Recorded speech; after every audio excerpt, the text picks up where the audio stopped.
Hey there, I'm Carrie, and welcome back to The Legend of Sleepy Hollow by Washington Irving. This is my second Sleepy Hollow video. In the first video, I did a detailed summary, and some of the history behind the story. And in this video, I'm going to be doing analysis, talking about symbolism, character development, the type of thing that you might see on a test or in an essay question. If it's the summary video that you were looking for, I have that linked in the video notes. I've also got timestamps for this video in the notes, so definitely scroll down, click around, and find exactly what it is you need. All right, let's get back into The Legend of Sleepy Hollow. All right, so let's just begin at the beginning. The story is told by a guy named Diedrich Knickerbocker. He heard it from someone, and he thought it was interesting enough to copy down in his journal. That's really all of our information on this guy. So we learned that in the first paragraph. If you skip to the end, we learn a little bit, not about Diedrich Knickerbocker, but about the guy who told him the story. So it says that he was present at a meeting in New York City, a group of men, and that there was an older gentleman there, and this guy didn't really fit into the crew. You know, he was dressed a little bit differently, you know, a little bit more country, a little more casual maybe, but he was a nice guy. He was funny, you know, he told this story that cracked everybody up. Now there was another older guy in the crowd who is tall, he's severe looking, he's definitely one of the city guys, and the narrator, Mr. Knickerbocker, mentions that he had these elbows, these spindly elbows that stuck out everywhere. So I'm wondering, is this like Brom Bones and Ichabod Crane meeting again? Is this Brom telling the story? And is Ichabod the listener? Is he this guy in the crowd who kind of takes exception to the story and challenges the storyteller, asking what the moral of this extravagant tale is? Let me tell you why I think that. First of all, the physical descriptions match. Like I said, the man who challenges the storyteller, he's very tall, he's bony, he's skinny, and he's severe looking. This is very similar to how Ichabod is described early in the story when he's in the schoolhouse. The man who is telling the story, you know, it's said that he is kind of a good-humored guy. That's also words that are used to describe Brom earlier in the story. And it says when the man questions him about the moral of the story, he looks at him with a triumphant leer. Now a leer is like this little evil grin, and triumph of course means victory, like haha, winner winner chicken dinner.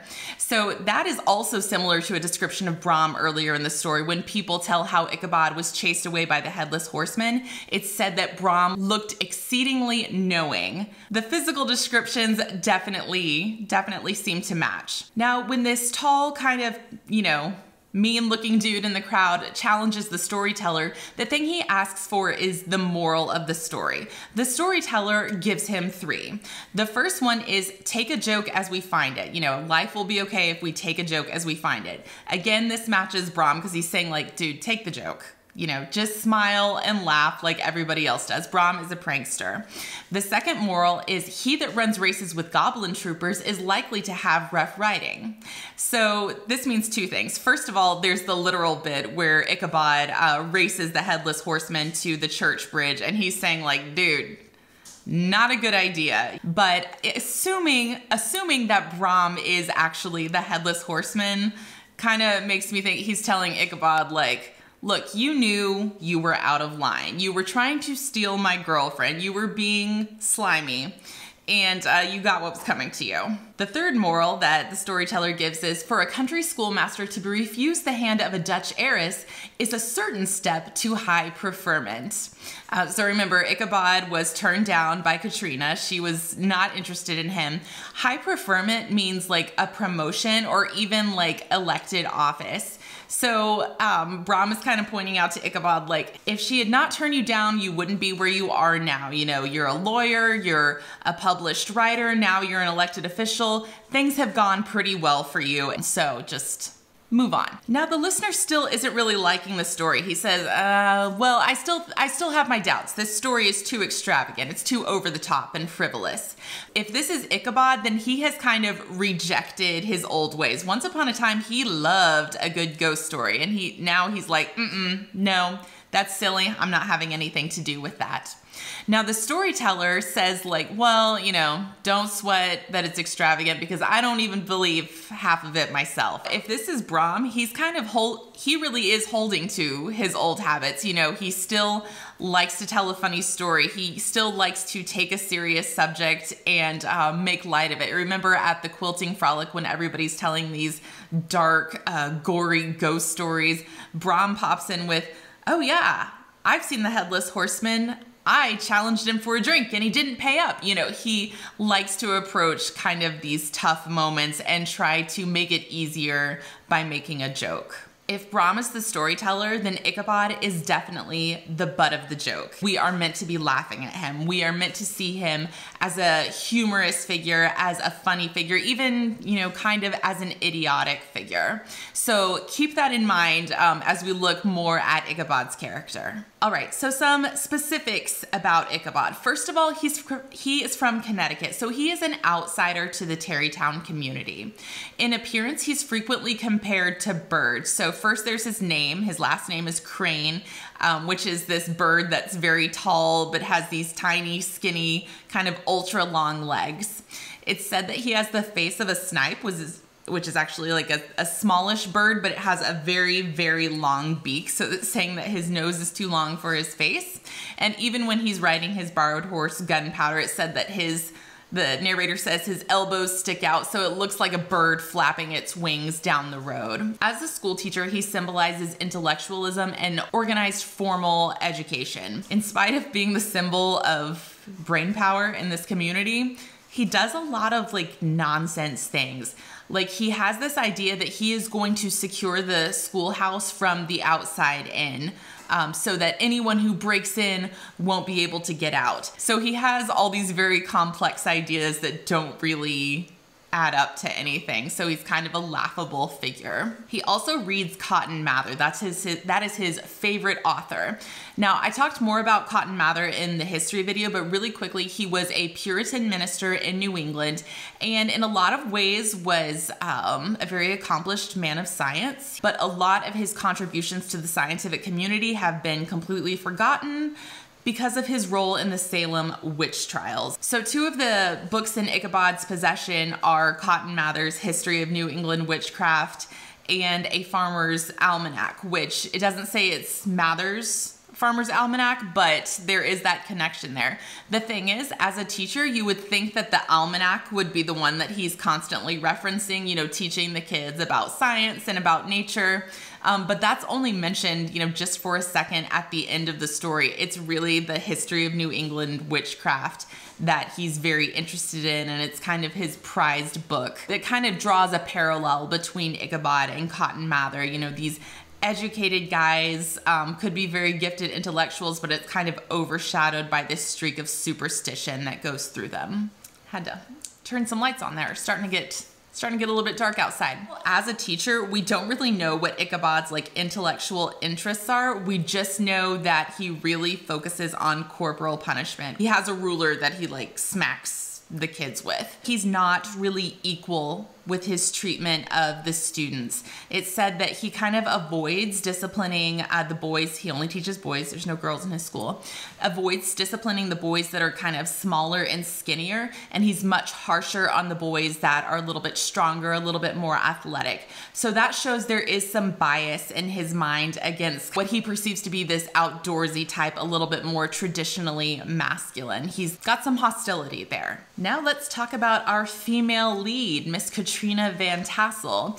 Now, since for all means and purposes, she's pretty much the only female character in this story, I feel like it's fair to look at Ichabod's opinion of Katrina and his thoughts and actions towards Katrina as kind of representing his opinions and thoughts and actions towards women in general. We have a pretty good idea how Ichabod believes the women in the community perceive him. He kind of refers to himself as gentlemanlike and says that the schoolmaster, as everyone knows, has vastly superior taste and accomplishments to the countrymen. So he really looks down on the other men in the community and expects that the women will kind of flock to him because he is someone who is educated and he is refined and he has lived outside of this community. One of his favorite things to do is walk around with these large groups of the young women after church on Sundays.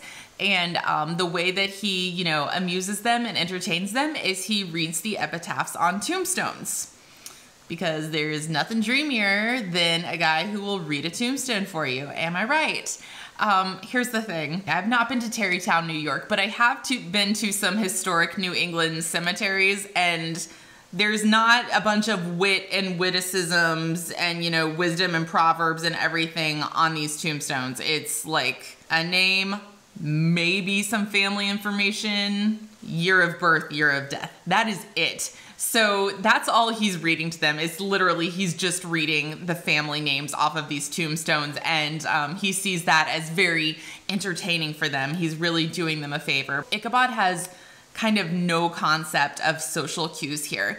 The women that do not want to be around him, that kind of hang back from the group when he's around, he calls them bashful and sheepish, meaning like they're very, very shy.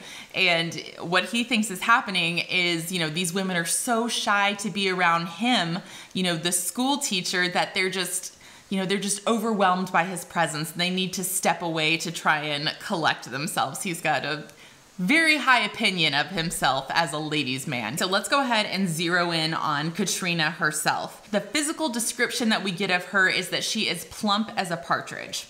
A partridge is a game bird. It's a bird that you would hunt and eat. So that kind of immediately casts Katrina in this role of the prey. She is something to be hunted down and captured, and casts Ichabod in the role of the hunter or the predator. You know, he is going to seek her out. She is his target.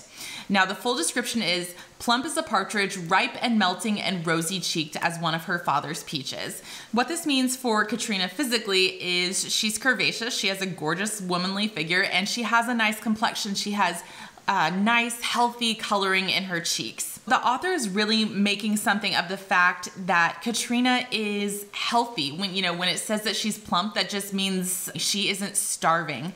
That's because her family is wealthy. So she always has fresh, healthy food to eat. That's why she's got nice coloring in her cheeks. She's not sick. She's not gaunt. She's not hollow-cheeked or sallow.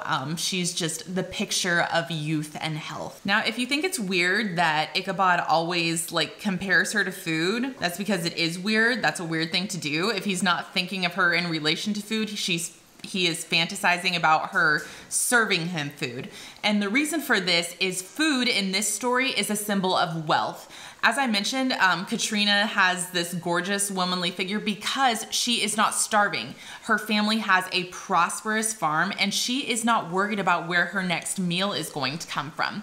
Food represents comfort and wealth and luxury and ease. And the fact that Ichabod is very skinny, but he's always hungry, kind of suggests that he is greedy. You know, he wants more and more and more, and he's never satisfied. This description of Katrina is immediately followed by a description of her parents' farm and their house and all the good food that is found there. The description of the Van Tassel home gets 5 times more words than the description of Katrina, the person, Katrina, the individual. So it is definitely her parents' wealth that Ichabod is after. It is not Katrina herself that he's really interested in or really attracted to. The weird thing is he's not all that attracted to the farm itself either. He's got no pride in the farm. He's got no concern for the farm.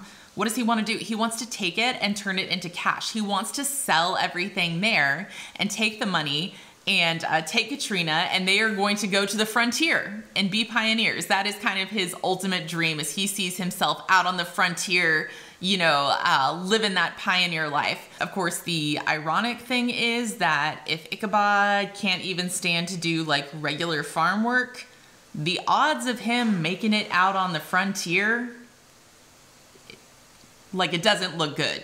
Also notice that Ichabod's perceptions and thoughts about women are very outdated. There's a lot of, him comparing himself to knights in shining armor, the guys out of fairy tales, or there's even a mention of Achilles, out of Greek mythology. He compares himself to these mighty warriors, these kind of legendary man's man types. He reads these fairy tales and myths where women have very little power. They have very little role in their own life, very little say in what happens to them. And Ichabod is very confused when women don't just really fall into line the way they do in the stories. He kind of laments the fact that, in the stories, all a guy had to do was slay a dragon and climb a tower and the girl would just fall into his arms. But I have to do something so difficult as try to win this woman over. It's never occurred to him that a woman may have her own opinions about a relationship. She may have her own things to say.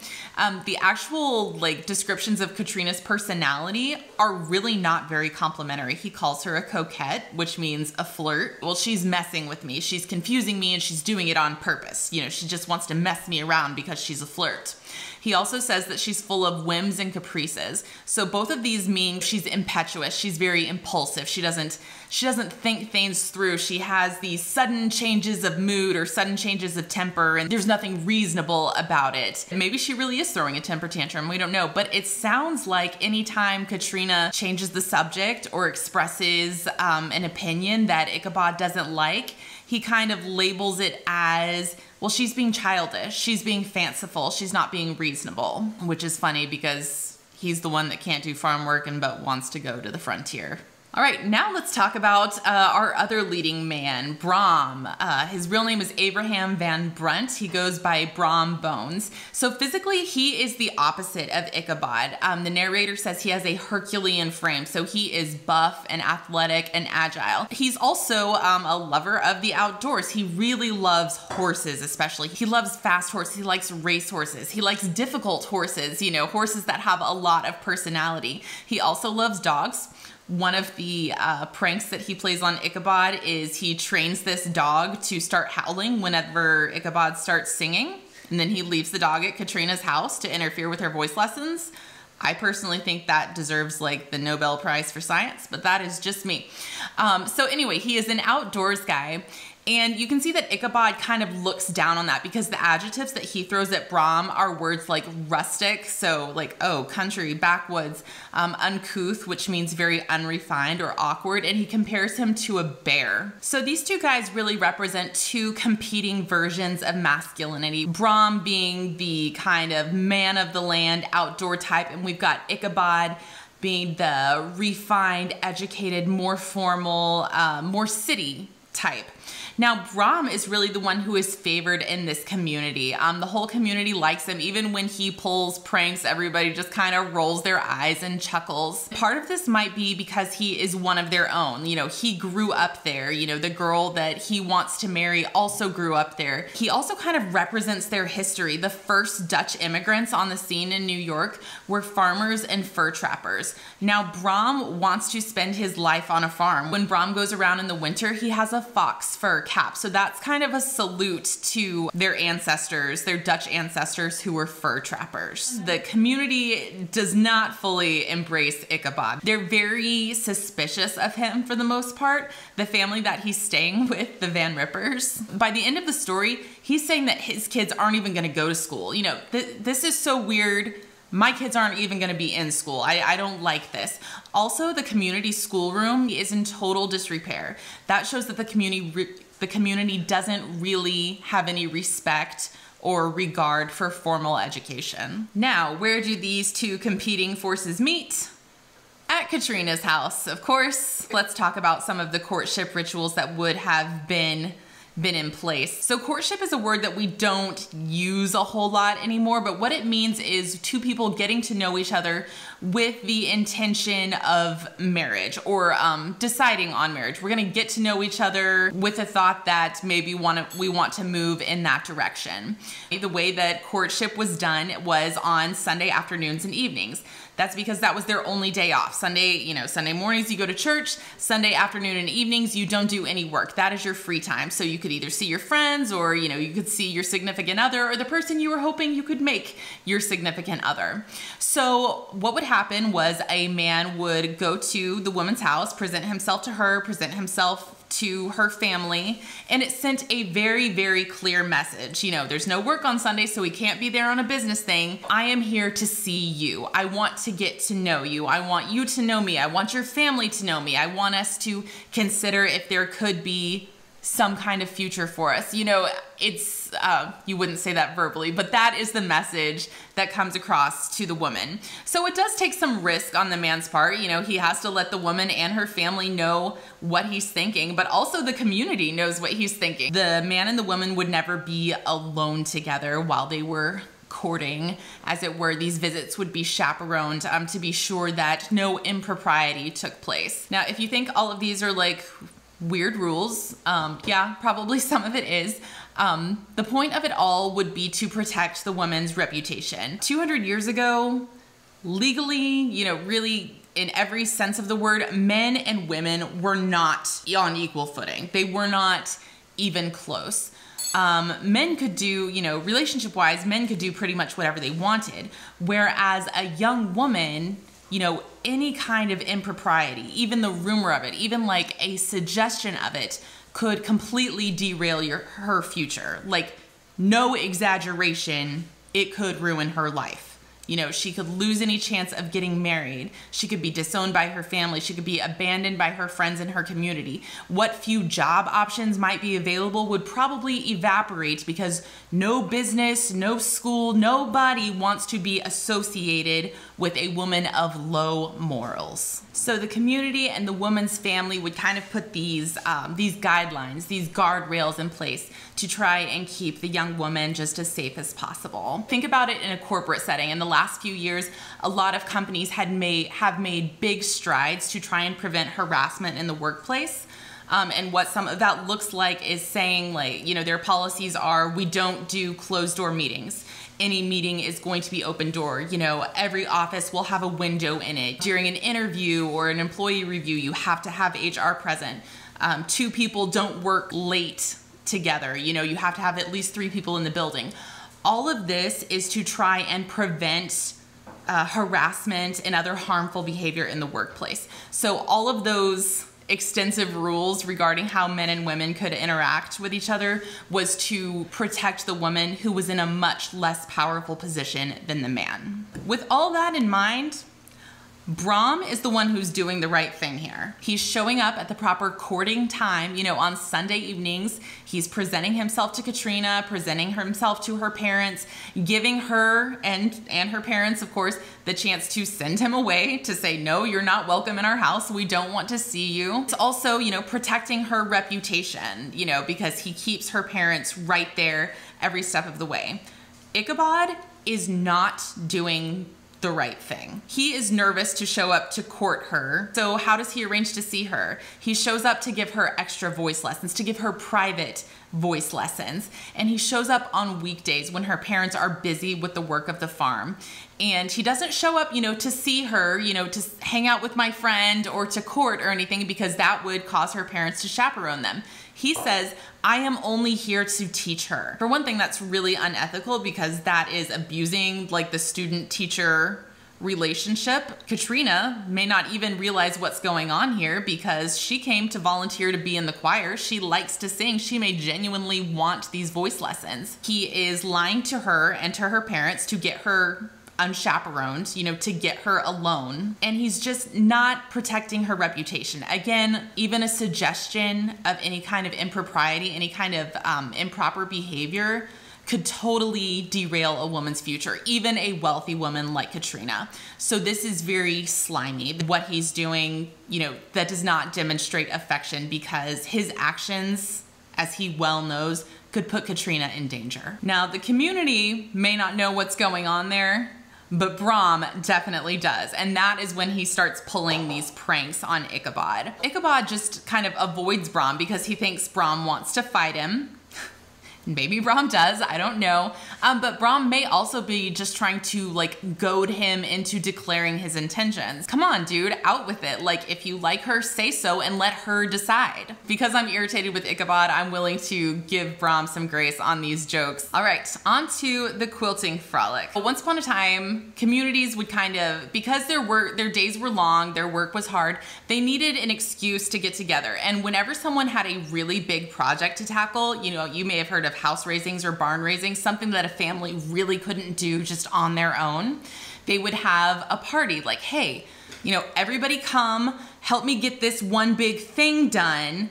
And, you know, we'll have food afterwards, we'll have music, we'll have dancing, and we'll talk and socialize and we'll party. That is what is happening here, except it is a quilting frolic. So Mrs. Van Tassel is making a quilt, probably a pretty large one, because she is calling all the women of the community together. If you've ever seen a quilt worked on, at least getting it started takes quite a few people. Multiple layers of fabric have to be stretched tightly across this frame. It has to be pinned in place. Everything has to be even or the quilt will not come together. So it does take a number of people to get this done, to frame the quilt, to set the quilt, and to get it ready to put these patterns on and to do this awesome like hand embroidery.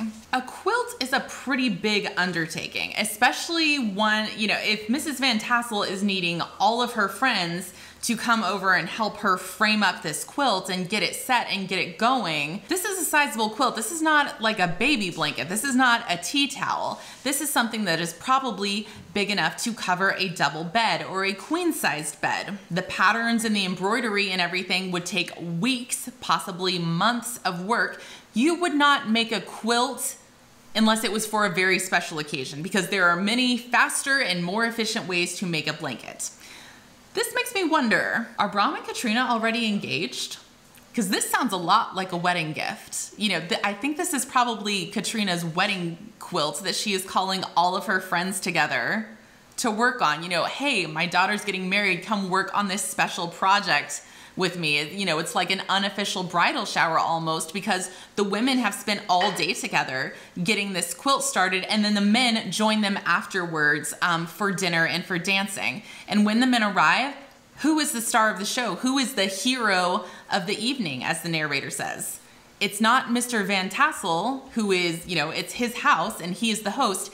It's Brom. You know, he arrives on his favorite horse. He's spiffed up. Everybody is just kind of in awe of him. It sounds a lot to me like this is an indication to the whole community of what is about to happen. Our family is growing, so everybody come and help us celebrate these two. It's like an unofficial engagement party. And I think Ichabod is the only one who hasn't clued into what's going on. Let's talk about Ichabod arriving at this quilting frolic. He really does not blend with the community. He's not very interested in socializing.